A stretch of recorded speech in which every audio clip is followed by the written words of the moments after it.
Hello friends, আজকে আমি চিন্তা করেছি যে নিজে নিজে কিছু রান্না করব।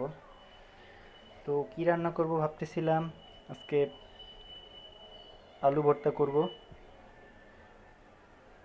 টমেটো ভর্তা করব, আর ভাত, ডিম, দেখি আর কি কি করা যায় তোমাদের সাথে শেয়ার করব। চাল ধোয়া চলতেছে, চাল ধোয়ার পরে আমরা ভাতটা বসাই দিব, দেখা যাক এরপর কি করা যায়।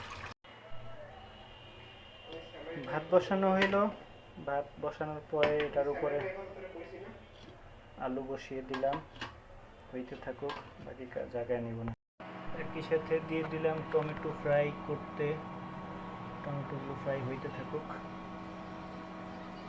বাকি কাজ টমেটোটা মনে হচ্ছে শেষ দিকে হয়ে গেছে।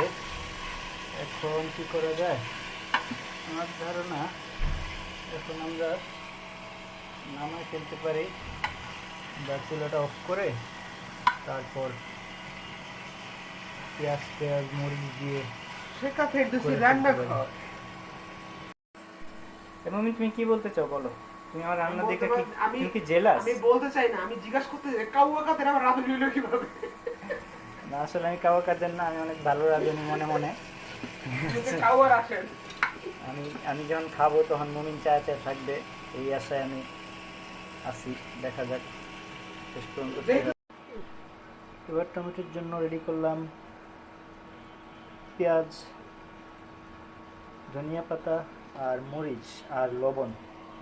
এখন আমরা দিয়ে দিব টমেটোতে, তারপর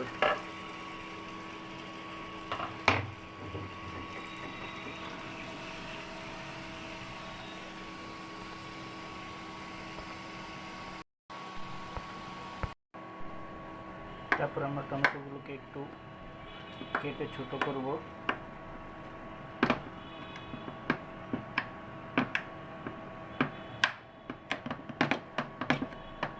ততক্ষণে পানিটা আস্তে আস্তে কমে আসবে, টমেটোর ভিতরের পানিটা যখন একটু কমে আসবে তখন আমার ধারণা ভর্তাটা একটু মজা হবে।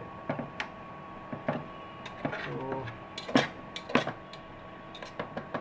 ভালো করে করার পরে আমরা ভালো করে মিশিয়ে নিব, ততক্ষণ পর্যন্ত পানিটাও কিছুটা কমে আসবে। রেডি হয়ে গেল আমাদের টমেটো ভর্তা, আশা করি খুব মজা হবে। একই সাথে আলুগুলো উঠিয়ে নিলাম, আলুগুলো এখন আলু ভর্তার জন্য প্রসেস করব। আর এইখানে হচ্ছে ভাত আমাদের হয়ে গিয়েছে, চেক করে দেখেছি হয়ে গিয়েছে। তো এখন তাহলে আমরা আলুর ভর্তা প্রসেস করব। আলুগুলো সিদ্ধ হয়ে গেল, আলুর সাথে আমরা ধনিয়া পাতা মরিচ দিয়ে দিলাম, কাঁচা মরিচ। তো এখন আমরা কিছুক্ষণ আলুগুলোকে ভাজবো, মানে আলুগুলোকে মানে করার পরে, পেস্ট করার পরে কিছুক্ষণ ভেজে নিব, সাথে এই লবণ টবণ দিয়ে। তারপর হচ্ছে আমরা ফাইনালি এগুলোকে উঠিয়ে নিব আবার। তো এর আগে পেঁয়াজ দিতে ভুলে গিয়েছি, পেঁয়াজও কেটে দিতে হবে, পেঁয়াজ কেটে দিচ্ছি। তো সব একসাথে দিব আমরা ভাজতে।